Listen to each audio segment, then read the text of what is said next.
And I kind of want to just have a conversation about, when you have felt or feel burnt out, what are some of the things that you recognize for yourself, and kind of how do you work through some of those things? Ooh, I'm interested in hearing your answer, Mike. So working through burnout, that's a good question. Like I really feel like in the last year or so, I've done better about it, because I used to just burn out and just not be able to do nothing for months. And I think I really just follow the flow of my feelings. Like if I'm feeling myself not feeling something, I kind of give into the feeling, and it'll give me that space to get back to where I need to be. Yeah, that's probably the clearest for me. Mm-hmm. Yeah, you saying giving into the feeling is like surrendering. So you let your body know and you let your nervous system know that it's okay. Mm-hmm. And that's pretty much, less, yeah. Yeah, and that's less burnout. That's less burnout. And that's the key right there. That's it. Because if I sit here and tell y'all, I ain't gonna hold you. It could probably be a nervous system response, or it could probably be a trauma response. I don't feel burnout. You get what I'm saying? Because it might be that, well, what if you always burnt out, girl? Well, what if burnout? But what if my burnout life looks like this? You know what I mean? So I tap in as much as I can. I really do. I tap in as much as I can. I do the work as much as I can. I check in. I ask myself how I'm doing. I'm doing my somatic stuff all the time. Like I'm breathing through everything, but it's not from a place of, well, just breathe because you're about to die. It's not like that anymore for me. I think I reached some sort of switch where I can control this. Yeah. I can control this. If I don't want to do it, I'm not going to do it. Yeah. And then how do you get burnt out if you don't do it? Now, you know what I mean? Yeah. So, but also, a lot of people believe that burnout is overworking, when burnout is doing the same thing over and over again with no results. Okay? Yeah. Okay. Yeah. So if I'm trying, I am trying over and I'm not being seen. I have no results. I can't get it. I can't get, let's say, a grant.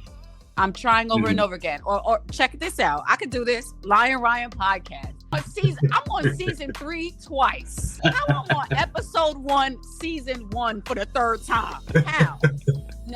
Now I'm gonna let you know right there. I could feel that burnout. I could. I'm not going there. I'm gonna try again. I'm gonna try again in April, because what did I lose? Who's watching? Because I wasn't consistent, there's no audience. Let's be real. I did that to myself. So who can I be mad at? Oh, there's the solution to a lot of what would be burnout. A lot of music artists have burnout because they have no streams. They keep producing music. They make music videos. They got no views. Well, if we go back and see what we did to not have any views, were you consistent? Did you put out enough content? Are you dropping too many singles at once, confusing the hell out of your audience? Are you doing these things? Because this all matters. So my burnout, like I said, I can't say I am perfect, but I just don't believe it's there, whether it's a trauma response or I just found the hack, which is, this is your fault anyway. So. That's hilarious. I'm not playing about my body this year. That's real. Yeah. And I think for me, a lot of times it's really like, I just get that feeling, like you said, of doing something so many times and like just, I'll hit that block of like, all right, I want to do this in a different way. And rather than like just being so like bogged down by it, I'll go do something different. Like, that's the same thing I tell people about when they say like, oh, I have writer's block, or I have this, I have that. No, you don't. Just go do something different. If you don't feel like writing a song, go take a picture. You don't want to take a picture, go make a podcast. Go do it. Like, we're so creative that we can literally go do anything else. And what I found a lot of times is when I focus my energy somewhere else, it'll bring me right back to that thing. Yep. That's human nature. That's our bodies. My favorite thing for when I have the block is to do nothing. And that's just me. That's just me. Because a lot of my peers can't do nothing, silly. We have ADHD, silly. We can't do nothing. Like my peers don't stop, okay? And I think that I have the closest friend group. I believe I have the closest friend group because I'm neurotypical and 100% of my friends are neurodivergent. 100%. Not even one. Not even one. And I've been evaluated several times. I'm like, y'all sure I ain't got it? I don't have ADHD, but my friends who do are like magical geniuses.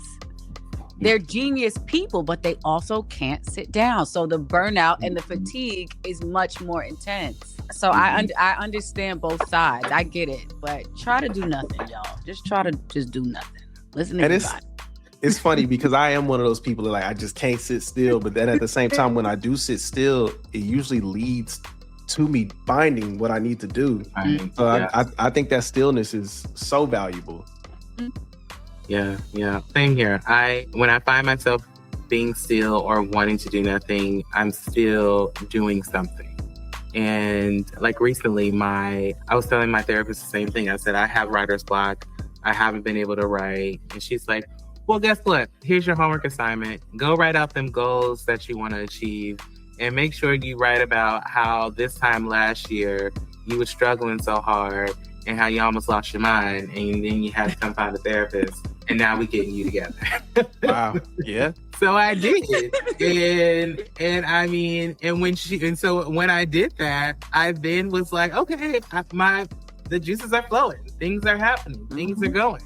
We good. And that's how it happens sometimes.